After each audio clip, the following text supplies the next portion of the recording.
నాకు ఉత్తరం రాసిండు. ఆ ఉత్తరంలో ఏం చెప్పిండంటే, కాంగ్రెస్ గవర్నమెంట్ వచ్చిన ఇన్ని రోజుల పాటు ఆయన చాలా సీనియర్ మంత్రి 5 దగ్గర పనిచేశాడు. మొత్తం కాంగ్రెస్ ప్రభుత్వం ఏర్పడిన నాటి నుంచి ఇవాళటి వరకు కాంగ్రెస్ గవర్నమెంట్ చేసిన అప్పు 1,77,058 కోట్లు అని చెప్పిండు. జూపల్లి ఉత్తరం చూపిపోయి నాకు రాసింది ఇవాళ. ఇది జూపల్లి నాకు రాసిన ఉత్తరం. డిసెంబర్ నుంచి 2026 జూన్ వరకు కాంగ్రెస్ ప్రభుత్వం కొత్తగా తీసుకున్న అప్పుల విలువ 1,77,058 కోట్లు మాత్రమే. సరే, అదే కాలంలో బీఆర్ఎస్ ప్రభుత్వం చేసిన అప్పులు అసలు కలిపి 2,681 కట్టినాయి అన్నాడు. ఇది జూపల్లి ఉత్తరం, నాకు వాట్సాప్ లో ఉన్న ఉత్తరమే. ఇప్పుడు అది పంపించి స్క్రీన్ మీద పెట్టినా. ఎంత అప్పు చేసిందంటే కాంగ్రెస్ ఎంత 1,77,058 కోట్లు అని జూపల్లి నాకు ఇవాళ ఇప్పుడు రాసిన ఉత్తరం. ఇప్పుడే నా ఫోన్లో ఉన్నది. ఆ ఫోన్లోకి వెళ్ళి తీసి పెట్టినా.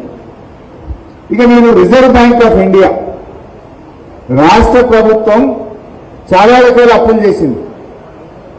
టీజీఐసీ అప్పు చేసింది, హెచ్ఎండిఏ అప్పు చేసింది, భూములు అమ్మింది, సివిల్ సప్లైస్ కార్పొరేషన్ లో తెచ్చింది, ట్రాన్స్కోలో తెచ్చింది, డిస్కామ్ లో తెచ్చింది. అవన్నీ లెక్క తీస్తే 4.5 लाख కరోడ్ అవుతుంది. కానీ అఫీషియల్ గా రిజర్వ్ బ్యాంక్ ఆఫ్ ఇండియా నుంచి తెచ్చిన అప్పులు ఒక్కసారి చూపిస్తే అది చూపి బాబు. అంటే రాష్ట్ర ప్రభుత్వం రిజర్వ్ బ్యాంక్ ఆఫ్ ఇండియా నుంచి ఏ రోజు ఎన్ని అప్పులు తెచ్చింది, పెద్దగా చేసి కింది కానీ పైకి పోదా ఉందాం. ఏ రోజు డైలీ డేట్ వైజ్ తెచ్చినాయి. జర పెద్దగా బిడ్డ అవుతుందా? స్క్రీన్ పెద్దగా అయితే కాదా? ఓకే.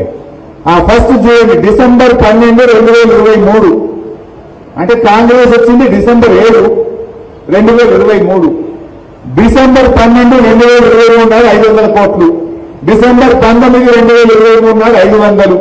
ఇది పైకనిగా అట్లా ఒక్కొక్క డేట్ మొత్తం తెచ్చుకుంటూ లాస్ట్ అప్పు ఎప్పుడు వచ్చింది? జూన్ 30, 2026. ఇవాళ ఎంత డేటు?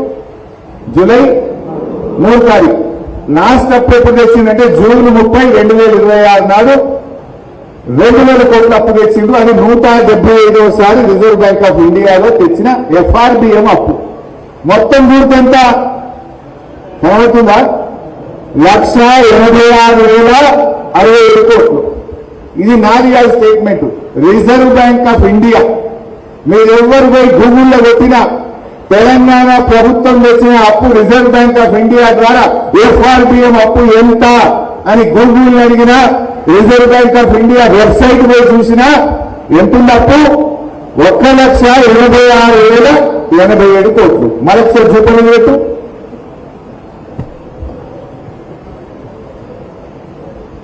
జూపల్లో పెట్టు. ఇది 1,86,000 ఏం చెప్పింది రిజర్వ్ బ్యాంక్ ఆఫ్ ఇండియా. జూపల్లో ఏం చెప్పింది అంటే 10,000 కోట్లు మింగిందా? ఇది ఒక్క ఎఫ్ఆర్బిఎం అప్పు. అన్ని కలిపితే కథ వేరు. రేవంత్ రెడ్డి మొన్న అసెంబ్లీలో నేను గట్టిగా పట్టుకున్నా, నువ్వు చాలా అప్పులు చేసినావని మాట్లాడంగా డేట్ కూడా చెప్తా. మీరు అసెంబ్లీ గూగుల్ కోసి కొట్టండి. మార్చి 18, 2026 అసెంబ్లీలో మేము గట్టిగా నిలదీస్తే రేవంత్ రెడ్డి మాట్లాడిన వీడియో చూపిస్తా.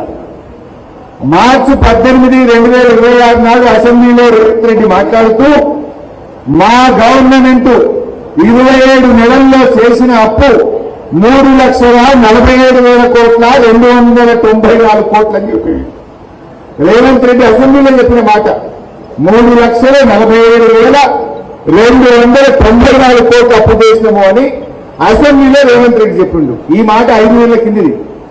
ఇంక 5 నెలలు చెప్తే 4.5 లక్షలు అవుతుంది. 5 నెలల కిందనే అసెంబ్లీలో రేవంత్ రెడ్డి ఏం చెప్పిండో ఒక్కసారి ఆ వీడియో చూద్దాం. 3,47,294 కోట్లు మేము అప్పు చేసినాం అధ్యక్ష.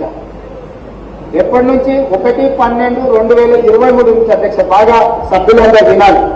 28/2/2026 వరకు దాదాపుగా ఈ 27 నెలలలో మేము తెచ్చిన అప్పు 3,47,294 కోట్లు అధ్యక్ష. మేము తెచ్చిన అప్పుతో ఇవన్నీ కలిపితే 3,47,294 కోట్లు మేము అప్పు చేసినాం అధ్యక్ష.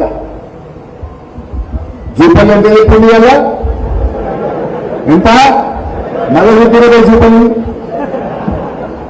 ముఖ్యంగా రేవంత్ రెడ్డి ఏమన్నాడు 3,47,000 అది ఎన్ని రోజులలో 27 నెలల గవర్నమెంట్ అంటే ఇది ఏ తారీఖు చెప్పిందంటే జూన్ 18 నాకు చెప్పిన మాట సారీ మార్చి 18 నాకు చెప్పింది ఇయర్ ఎంత డేటు జూలై 3 అంటే ఏప్రిల్ మే జూన్ జూలై 4 నెలలు అయింది కదా ఇంక 4 నెలలు కలిపితే 4.5 లక్షలు అవుతుంది 4 నెలల కిందనే రేవంత్ రెడ్డి 3,47,294 కోట్లు అప్పు చేసినా అని ఎక్కడో చెప్పలే నిండు అసెంబ్లీలో చెప్పిండు మరి జూపల్లి ఏమంటుంది 1,77,58 కోట్లు ఇప్పుడు ఎవరిని కరెక్టు రేవంత్ రెడ్డి కరెక్టా జూపల్లి కరెక్టా మీ రిజర్వ్ బ్యాంక్ ఆఫ్ ఇండియా పే 1,86,000 ఉంది అన్ని కలిపితే 3,47,000 చేసిన అని రేవంత్ రెడ్డి చెప్పిండు జూపల్లి ఏమన్నాడు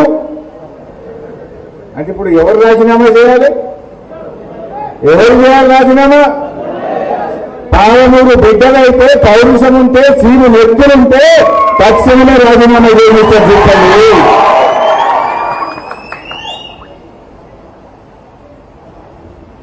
ఇక అసలు విషయానికి వస్తా